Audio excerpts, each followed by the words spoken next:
And we're back. It recorded me for a while we had technical difficulties. So I don't know if you can edit that out, but you just see me on the screen. So Yeah, hopefully your technical department can look at that. yeah, I think we're just gonna roll with a little bit of technical difficulty for this week. Um, All right. but anyway, so yeah, and Ryder Rolston had a fantastic goal for the Rockford game on the 22nd. Overall, solid game. Next one that we have is the Rockford game on the 24th. Next two games are going to be against the Milwaukee Admirals. There was a whole lot of nothing in this game. And by that, I mean, if you look at the video, like the highlight video that the Rockford Ice Hogs made, there is not a clip until about 5 minutes into the third period. Nothing happened. Whole lot of nothing. Comesso was in net. Doc with a great goal during the third. I think one of the reasons that I love Colton Doc, there's many, is that, when he has the puck and he's just relentless trying to get it to the back of the net, especially right when he's at the front. He always has these just like dirty, aggressive goals that are just him constantly pushing at the opposing goaltender, like, let me in. And that's exactly what happened during that game. Good or bad for that game, Ethan DeMastro and Crevier were getting a ton of ice time. That seems to be, just a common theme for Rockford right now. Regardless of their performance, they're getting a ton of ice time, which I like because those are two out of the three potential defenseman prospects that I would like to see do well and eventually get up into the Blackhawks. So I like that, they're kind of just being left out there to work every sort of situation, to get a ton of minutes, to really have the full chance to develop organically.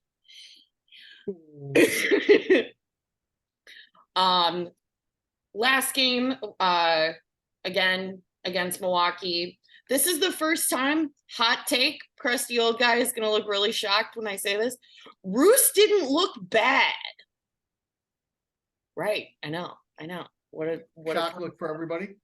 Philip Roos actually looked okay. Stauber was in net. You have Gagne, who was brought up from the Indy Fuel once Joey Anderson then got moved to the Blackhawks. With the redirect right in front, it kind of just like touched his stick and redirected into the net. But it's Crevier with the big, like, original shot from the blue line, which was nice to see because, man, does that kid have a slap shot. Again, good, bad, ugly. EDM and Crevier are out on the ice together, getting consistent minutes. It was good, not great in terms of just overall performance. Colton Doc killed it once again. My favorite part of so when you watch, when you're on AHL TV, you can choose if you want to listen to like the play-by-play from the home team or the away team. And I didn't realize until this point that I had accidentally clicked the home team, which was Milwaukee. So I'm listening to all of Milwaukee's people talk about the game. And there was one particular, I believe it was the Colton Dot goal, where they wanted something to be goaltender interference because somebody had like pushed the goaltender and then a couple of seconds later the puck went in. It wasn't like an immediate, he gets shoved and then the puck goes in. There was a little bit of time in between, but the Milwaukee guys just went off. And I know that the Blackhawk people really can't do this, but I just think it would be way more entertaining to listen to on the radio, because they were like, oh my God, this is a joke. This league is a joke. The second best league in America, and this is the best that you can get. It went on for minutes, and it had me cracking up. I wish the NHL folks would be like that. I know that they can't. They'd probably get fired halfway into their rambling, but it was pretty entertaining. And that is all that I have on Rockford. Crusty old guy, do you want to talk about Columbus? Or wait, we got bigger Blackhawk things before we even get into the games. Taylor Hall is out for the rest of the season with Okay, go on. with uh, knee injury. So I would like to take back my Taylor Hall hating from last week. I felt like I was a little harsh when it turns out that he was playing with that big of an I injury, but think not entirely. I don't want to take it back entirely. But I think my bigger issue with Taylor Hall was more of the Blackhawk front office and less of Taylor Hall's performance. Yeah. Well, yeah, you were a little harsh and everything, but I've also been receiving calls that people want to know if you're a witch. Because either our last show or the show before that, Hockey Princess, you stated you would like to see Hall and Perry gone. And now Hall and Perry are gone. So there's been people asking, do you have voodoo dolls? There's some curiosity going on out there. Oh Exactly, God. if you've got other powers. And Patrick Kane's in Detroit. Like the magic. Yes, it makes you want to go, It's like I have insider information, which I do not whatsoever. No, I'm going with the witch. Fair enough. Fair enough. So yeah, Taylor Hall is gone, which is one of the reasons that Anderson and Gut Punch got brought up. And then addition to last night, there was a trade for Anthony Beauvillier from Vancouver. And then we gave him a 5th round conditional pick for the draft for this upcoming year. It'll be very interesting because we really don't have a 5th round draft pick to give away. So I'm a little confused, but I'm gonna just hold tight and not have an opinion and not really think about it until we get closer to the draft, and then hoping somebody from Elite Prospects will explain. Yeah, I don't know exactly. Nobody knows exactly how that is going to work. It's basically they had to give back something. Vancouver wanted him off the books. They wanted some cap mobility for later in the season. And again, he's a former 1st round draft pick who's, a little bit of an agitator. I thought he was a little bigger. He's 5'11", about 180. But he's got some skills and he'll fit in. Yeah. So not a bad move. Not a bad move. And then the bigger piece of drama is Corey Perry was put on waivers and his contract was terminated as of today. He disappeared for a little bit. We're just going to summarize this so we can get into the actual hockey. He disappeared for a little bit. Nobody really knew anything. Kyle Davidson left Luke Richardson out to dry for far too long with the media, which I wasn't the biggest fan of because that's not Luke's job. Kyle, that's your job. That is Danny's job. That is Jamie Faulkner's job. That is anybody from the Blackhawk front office to get in front of the press from the get-go and answer all the questions. It's not Luke's job. Luke's job is to coach. So he disappeared for a little bit. Nobody knew why. There was a rumor that came out of an indecent thing that he did, which was not true. I got a laugh out of it because just the longer this was going on, I was coming up with like just ridiculous things in my head. I thought he had brought drugs back from Canada. I was taking a little bit of inspiration from the LA Kings during one of their cup years. Nice. In terms of like what could they have done. But he didn't. The newest rumor insider thing that we got today was he was a little drunk and belligerent at a corporate event in front of sponsors. Who knows what sponsors and employees. So sponsors and employees. So it makes sense why he's not here. I'm happy he's not here anymore. I think Crusty Old Guy is also happy why he's not here. Oh, Crusty Old Guy is thrilled. Crusty Old Guy never got on that bandwagon for good reason. So yeah, so he's gone. Not Blackhawk anymore. I wonder what they're gonna do with the jerseys. We didn't even check yesterday if they were still up. Yeah, I forgot to check and see if his picture was still hanging. That's what I wanted to do and I forgot. Hmm. Oh well. Oh well. Sometimes that's the way it goes. But yeah, Corey Perry's gone. So end of story. Do you want to talk about the Columbus game? Or do we would just Well, want to like jump over the Columbus game? you got to talk about the Columbus game. The Columbus game was bloody awful. I believe it was a 7-3 final.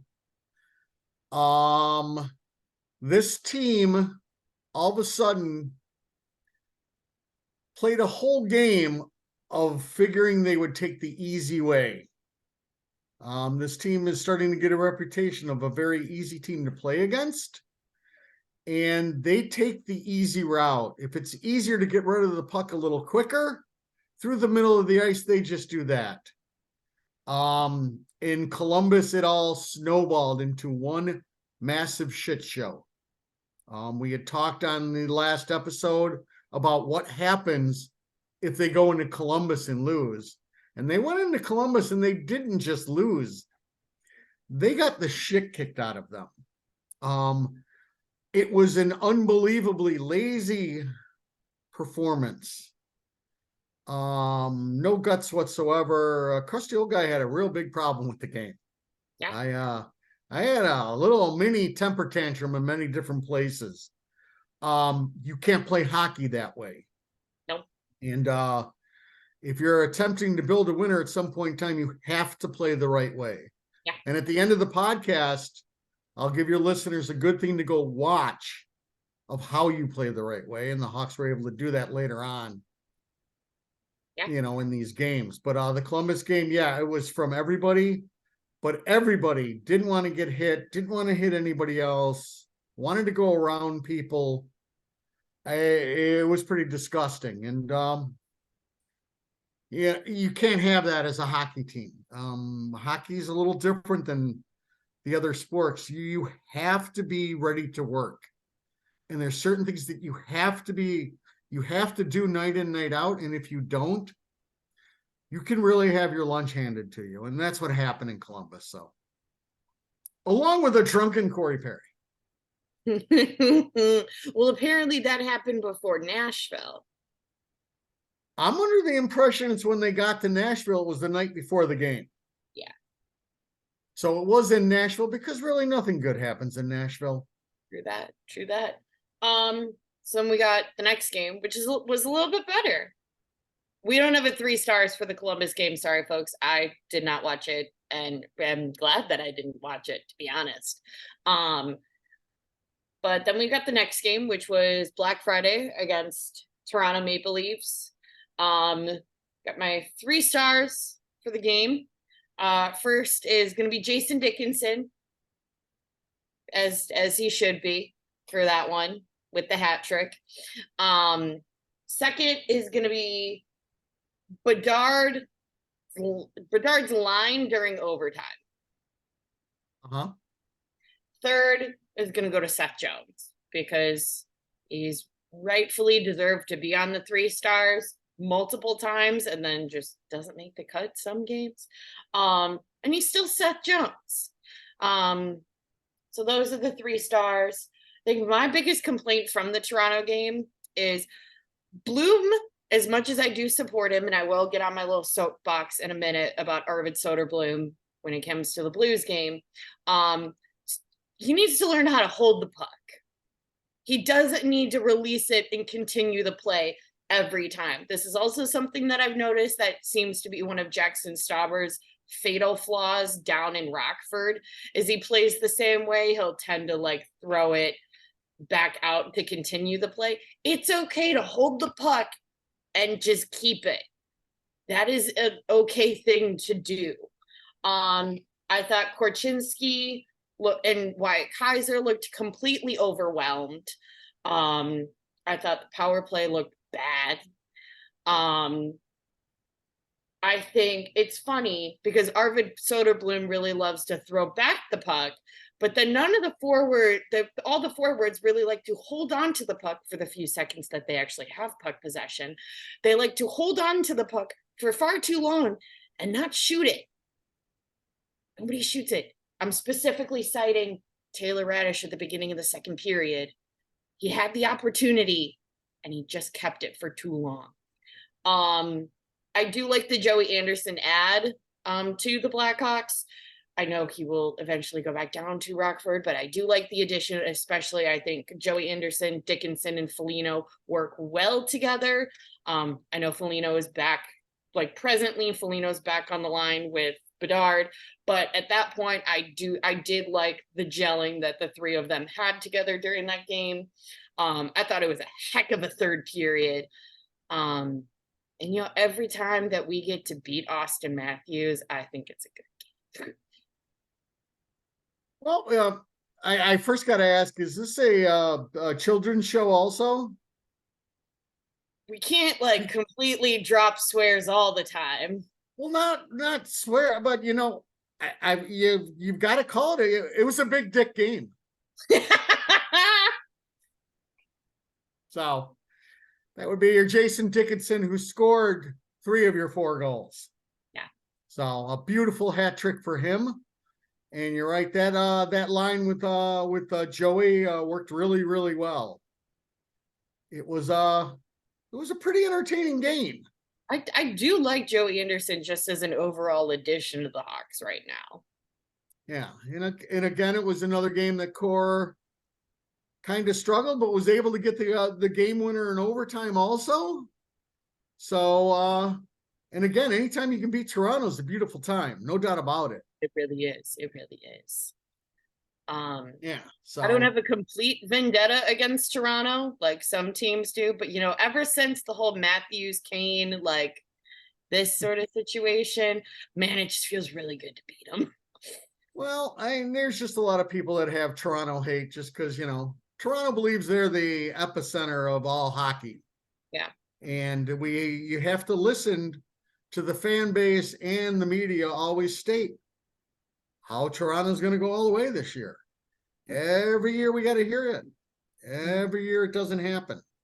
Yep. So, I've got a little of the angst with Toronto just for that. I love to see the fan base in misery.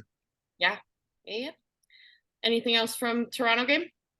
No, they got the points. They got 2 points. You were able to be, you swept Toronto. It's pretty impressive. Yeah. So, no, I think that's about it for the Toronto game. Then we have the St. Louis game. Yes, there was a St. Louis game.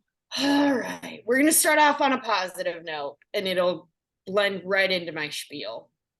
Third star, Reese Johnson, because he was feeling it. Second star, Boris Kachuk. I think he's been playing incredible the past couple of games. Definitely his face has been long off the milk carton. Definitely showing Luke and everybody kind of, that he deserves to have a consistent spot on the roster.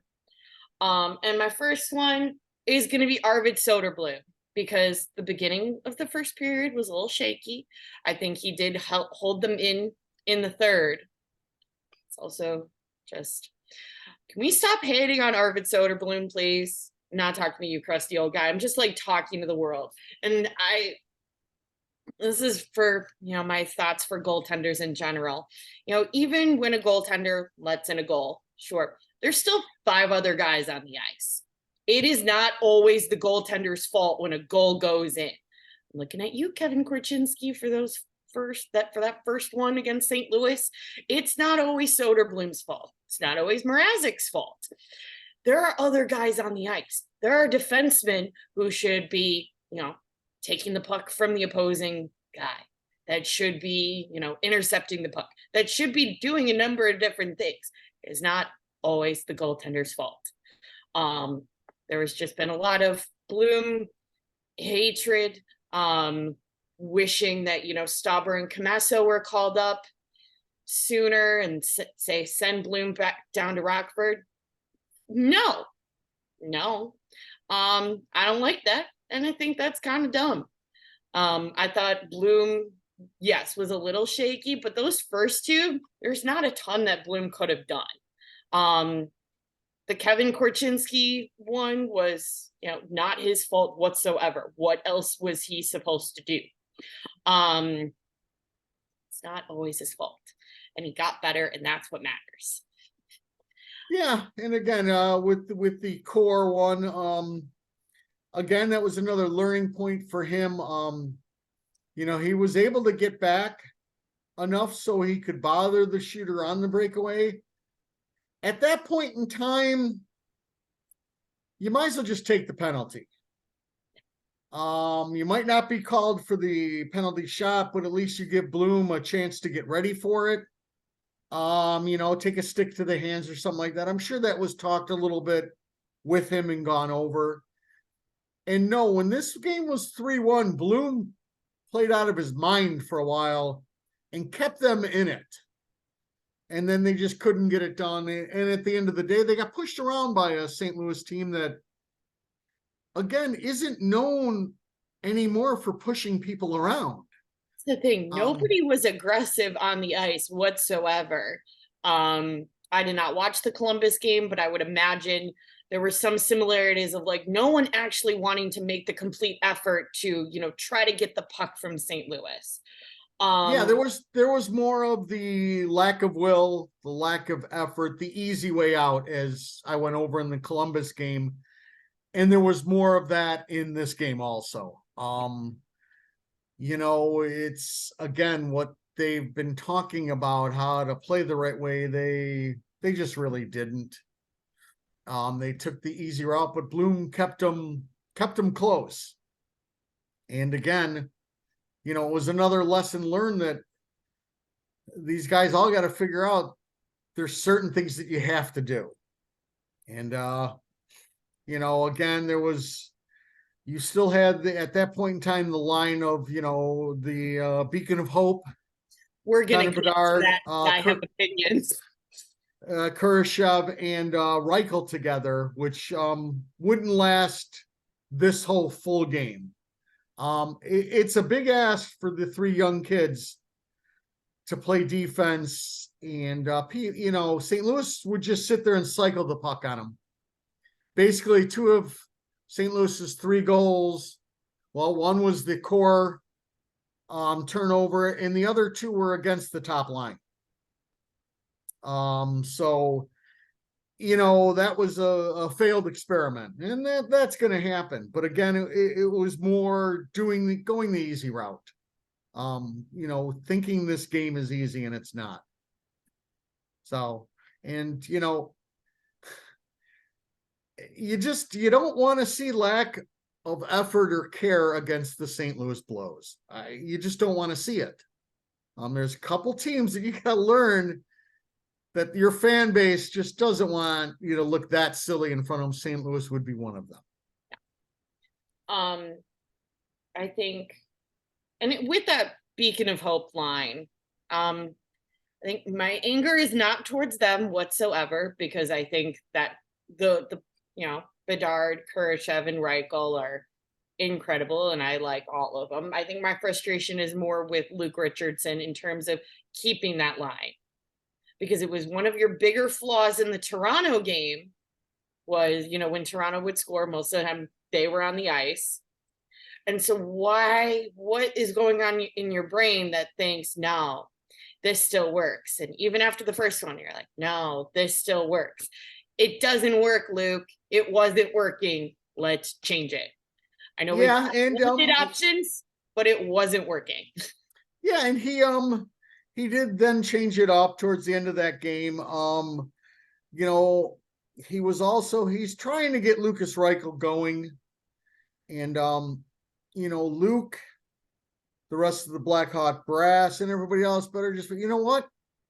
Lucas might not get it going this year. And that's not the end of the world. He's getting valuable ice time. He's going to be playing in all situations, hopefully. It'll be a growing year no matter what. Again, he's just a baby. Quit trying to put the square peg in the round hole, as they like to say, and just let the kid play. But you have to make a decision for the rest of the year. You're going to play him on winger. You're going to play him at center, and then give him a defined role. It's starting to look like a Kirby Dach situation where you're going to bounce this kid all over the place. And there's just no need for it. We are not in win mode now. We are in development mode. So yeah, I understand why Luke did it. It's a line that might work in 3 years. They'll all be a little bit mature, they'll all be stronger on the puck, and they'll be stronger getting the puck back. But right now it doesn't work. So Another thing about the St. Louis game, and I know I said this a little bit for the Toronto game, I think Wyatt Kaiser would benefit some time in Rockford. Just a smidge. I know it doesn't make sense, and I know it's not going to happen right now, but I'm just a little frustrated with the performance, mainly in particular, these stupid penalties. yeah, And like consistently. Like one game, okay, you're new, you're a baby. But like when we're getting 3 a game. Yeah, in defense of Wyatt, some of those calls were borderline. The delay of game was not. I Right. mean, but the tripping one, that was kind of borderline, a guy going down early, but you are correct. The guy spends at least twice in the box each game, and that's too much, especially against a team that's not very good. You can't be shorthanded that much. So, like, just thank goodness our penalty kill isn't half bad. It's better than our power play, but that's just, and I understand if you get a couple penalties in a game, like periodically, we're all human, nobody's perfect, but it just seems like it's starting to become a pattern. And I don't like that. I will say on a positive note, though, his counterpart, his linesman, Isaac Phillips, I've been thoroughly impressed since he's been up, especially in the past couple of games. I think he's played pretty gosh darn well. Yeah, I think Isaac will have earned his spot to stay up when the other defensemen come back. I would assume Wyatt goes down. Again, in defense of Wyatt, you need to remember he's the one guy that's got to play on his offside the whole time, which means he's got to do all of his work, a majority of his work from the backhand, and it's harder. But I think the Hawks have basically let it be known to him, if he's going to find a spot on this team, that's what it's going to be. He's going to be playing the right side as a left-handed defenseman. So, I love the way he sticks his nose and everything. Oh, absolutely. It's fun to watch, but there's not the results that you expect, and especially at this level. So again, I would not have a problem if he goes down to Rockford and plays the rest of the year there also. We'll see what happens with, I don't even know where Zaitsev at yet. I don't even know what's going on with him. And Tenorti will be out at still for a little while. Well, and I think, and I don't want it, because I feel like when sometimes folks talk about like sending players down to Rockford, when you're this young, going to Rockford is not a bad thing. I just want to make that known on the podcast. Like, it's not like you did anything really wrong. You just need more, like, just watch how, Rockford's helped Lucas or Phillips or Soderblom. Like, it's an okay thing to go spend a bit of time in the AHL, especially when you're younger. The perfect example is the Pickle. Yeah. Oh, yeah. The Pickle spent all last year in Rockford working on things, and he has looked phenomenal. So, no, it's not a bad thing. It's just, you have more time to work on things. You're not worried of an outcome as much. It's not as important. So, again, we'll see what happens with the 2 veteran defensemen, and we can worry about that whenever they're brought back into the fold. Yeah. So until then, he's up here. So yeah. And then we'll end the show on a fun note from last night's game. Thank goodness. Thank goodness. Since we were just talking about the Pickle, though, I would, really like to start off with Seth Jones's quote about Vlasic is not a rookie. He does not play like a rookie. Vlasic is doing amazing. I know everybody like age-wise lumps Vlasic in with all of the kids. But Vlasic is shining, absolutely shining. Yes. Yeah, Seth made the statement, he played with a young Werninski in Yep. Columbus, who is a fine defenseman. And he said Pickle is way ahead of him. And he basically stated he's never seen anybody with the feet that big. Pickle's skating now. He's starting to go end to end on rushes. He's been unbelievable. Yes, Seth Jones on his interview with Troy Murray after the game just gushed about him. So yes, that was definitely it's been one of the bright spots for the whole year. Yeah. He's been unbelievable. He's been a one-man wrecking crew at times on the penalty kill. And I think it's just really great to see somebody who, like we said, Vlasic was in Rockford all last year. He's done the work and it's paying off. It's showing.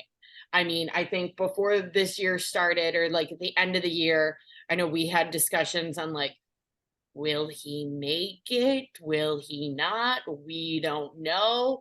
And, very quickly it was, oh no, that spot's his. Yeah, full disclosure, I'm thinking he's the third pair guy. He's a guy, somebody will be decent on the penalty kill. He's got some size. The first thing with the Pickle that you have to get over, that I had to get over, was he's a big boy. He's what, like 6'6"? Yeah. I believe. He is not somebody who is going to go light somebody up hitting them. He doesn't play that kind of game. And once I got past that and understand with his reach and the way he completely finishes his checks, he plays unbelievable defense. I want somebody at that size to give me that thrill of just laying somebody out also. That is not something that Pickle is going to do. I don't think it'll ever be in I'm his okay arsenal. with that. Right, because he does everything else unbelievably well. Yeah. I believe DeMastro and Allen, once they finally come up here, will add that part to the Hawks lineup. People will have to keep their heads up when those two are out on the ice, because when they line up their shot, they're going to take it. But Pickle has completely exceeded expectations. He is now playing top line minutes he's not missing a beat. Mm-mm. I think Seth Jones even said it after the game also, that he goes, he's become so good on the rush. Also, he says they need to communicate more, because Seth needs to understand that a good amount of time that the Pickle's going to be jumping into the play and not him. So it's yeah, he's been fantastic. Yeah, love it, love it, love it, love it. I think once again there was a little bit of Korchinski being overwhelmed, not making the smartest decisions. Terms of I don't want to beat that. It's been a very we're difficult. mentioning it, and then we're moving on. Yeah, and they'll figure it out. He's got a couple good mentors that can work with him. His body language was not good in that game towards the end. Because he's a young player, felt like he let the team down and everything. If you are going to play defense in the NHL, you are going to turn the puck over and you are going to make mistakes. It's not if, it's only when. So I think we have enough veterans that'll explain that to him and say, don't be so hard on yourself. The beautiful thing is there's another game around the corner. Right. So, I mean, I've still got to figure he's here for the year. So it's all about getting him through these hard phases and making things, as easy for his development as possible. Well, what I was going to say too, in terms of him being overwhelmed, if it's got to be, because it's been a couple of games, I feel like the more you get into the, or the longer it is of having a couple of games where you do feel overwhelmed, the more you start to psych yourself it just like it's hard to get out of that in terms of like the mental rabbit hole. Yes, it will be a little bit. Again, I believe with Connor Murphy and Seth Jones there, Yeah. I believe Luke will talk to both of them to go talk to him and just help him through that kind of stuff. My concern with Core is what happens about the 40 game mark. What do you The mean? middle of the season, it's a long NHL season. Where is he at about the 40 game mark? Does this all of a sudden become a detriment for him to be up here this whole year? There's a little fear in me that creeps in as to that. So hopefully that doesn't happen, but they have dog days, those games from about 35 to about 55. It's just tough to get ready to get up for them and everything else. So they're going to need to be careful with him, and you don't want him to lose confidence. No. And there's certain things that he can do that are very beneficial to a team. So yeah, if I'm looking for anybody to hopefully bust out next game, it will be him, or at least stabilize and go back to where you don't do a lot of things right, but you don't do a lot of things wrong. So we went a little in depth in Korchinski, and listen, for your listeners who want to over jump things and think that we are now on the hate Korchinski and You're not. No, this is just early on in the process. Okay, we're just pointing a couple things out. It's been a couple real rough games. The objective is to develop him this year. So, and since he can't go to Rockford, it's some tough decisions for the Chicago Brass. But now let's get back to the game. Now let's get back to the game. Because I loved this game. This game was unbelievable for crusty old guy. Boris came out and scored. Amazing. And then we got more Dick. With an unbelievable shot, and boom, they were up 2-0. And it looked like they were flying. And then all of a sudden, same habits creeped in. Taking the easy way. Next thing you know, before the end of the first period, it's 2-2.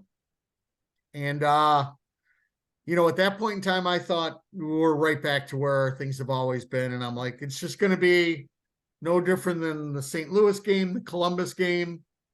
These kids and these veterans just aren't going to get it. And I was wrong. Yeah. What? Can I hear that one more time? I was wrong. That's right. Oh Mark this day on your calendar. It doesn't happen very often. This was probably the one for the year. And aside from where Kane was going. Well, I was close. He'll go there next year. But then in the second period, Tyler Johnson finally put it together, streaking down the side with a great shot, top shelf. And then through some more hard work, Joey Anderson goes around the net, puts one on net, comes right off the goaltender, right on the max stick, and he buries it into an open net. And boom, your Chicago Blackhawks are up 4-2. And now for your viewers out there and your people listening, this is the crusty part of the show where I will now tell you where you can look to see the Blackhawks play the right way. And that would be the third period of yesterday's game. Seattle scored one goal.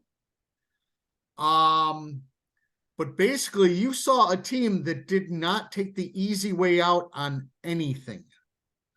They made a decision to attempt to hold on to that lead, which meant as a defenseman, you either ate the puck or you reversed it back to where you had personnel along the boards. There was none of this ringing it around the other board where you have no numbers, which the Hawks had been doing, or going through the middle of the ice and hoping. They chipped it a little bit down the boards and said, okay, Now it's the next guy's problem. You battle. You battle. They did it the whole third period. It was beautiful to watch. I understand that most people watch hockey to watch Connor Bedard and watch this and watch that, but nothing gets crusty old guy going than a team that all of a sudden just locks it down and says, listen, we're not going to give you any place to breathe. We're not going to allow you to score because we're not going to give you many opportunities. And they had a couple, and Mrazek shined. So it was a great third period, but if you go back and watch that, they took the hard road. They put the puck in spots where they had to battle for it, not to the easy locations and hoping. And that's how you have to play hockey in this league. Whew. That felt good. That felt really good. Again, I enjoyed the hell out of it. It was everything that I like watching. And that went for every line. Again, your top line wasn't out there a lot. And But again, that's they're not going to be when they're protecting a lead. Right. Okay. They're not your defensive specialists. Right. Their job is to put the puck into the net. So make that clear. Like, that's normal. That's okay. yes, Connor that Bedard is very normal. out for every situation. Patrick Kane wasn't out there at the end of games unless the goaltender was pulled so he could put it in the empty net. Right. That was, that was the Rats deal. Yeah. So, again, it was with everything that had gone on between the Perry incident and this and that, it was a phenomenal game for this whole team. Now, can they just keep it together? I hope so. But Luke has film that he can show them, this is how I want you to play. You have to make the other team earn their goals. And the Hawks have not been doing that lately. And hopefully this is the start of at least that. Listen, this is not a talented group. They're still not going to win a ton of games. But they'll have a lot more opportunities to. And you are laying a foundation to show your younger kids, this is the way you have to play hockey at this level. It's a learning thing. Even the Beacon of Hope, I believe, learned a couple things that, listen, in this kind of game, you can't be dancing around with the puck. Okay, you have to make a decision, either dump it or make your move, but dancing does not get it done. And his dancing basically is what led to the other goal. Or it didn't lead to the goal, but it led to the Connor Murphy penalty, which, didn't help. So, again, for me, I think I've shown my enthusiasm of this game. It was great. I really enjoyed it, really enjoyed the third period. And again, big hats off to Mrazek, who was stellar in the third also. Yeah. 3 stars. Third star definitely goes to Mrazek. Just because I think he played great, especially in the third period. Second star goes to Isaac Phillips. Just because I was thoroughly impressed throughout the game, but I was also thoroughly impressed and just excited to see him out there for the 5-on-3 and thought he did well. First star, I think about who first star goes to.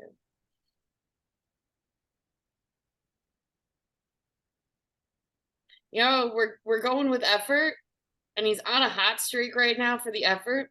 So I'm going Boris with the first star for the Seattle. Okay. Just because I've been thoroughly impressed, and I'm not gonna lie, I haven't been a hater of Boris's, but I have definitely doubted him in points through last year and the beginning of this season. And I'm loving what I'm seeing so far. And again, another stellar performance by the Pickle. Yeah. And again, you talked about that 5-on-3, and yeah, you had the Pickle and Seth out there for a little bit of it. And then you had Isaac and Murphy out there for it. And that was a stellar kill. Yeah. We are at time. We are way over. Way over. Hey, so if anybody's still listening, God, great job out there. Yeah. We'll send you something if you write us in and you're able to say that, I listened to the whole episode. Send me something. Yeah. I don't know what we'll send them with.